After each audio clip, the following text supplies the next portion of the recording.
everyone, welcome back to our channel. So today in this video I'm going to show you how to add Cash App to eBay. So let's get into the video. So firstly, go to your eBay and log into your eBay account. So if you don't have an eBay account, you can just simply create one. So once you're in your eBay account here, logged in, so what you're going to do, you're going to click on my eBay. Okay, when you get to click on your account settings. So when you get to your account settings here, and then what you're going to do, you're going to go and click on payments. So click on payment information, and then when you get to payment information here, so what you're going to do, you're going to go to this account tab here.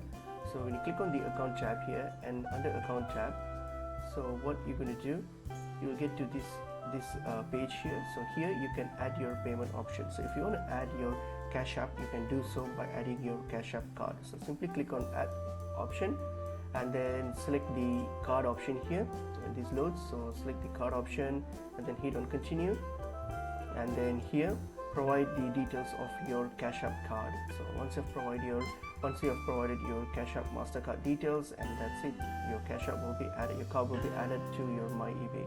So that's pretty much it is. Hope this video was helpful. I will see you in another video. Thank you.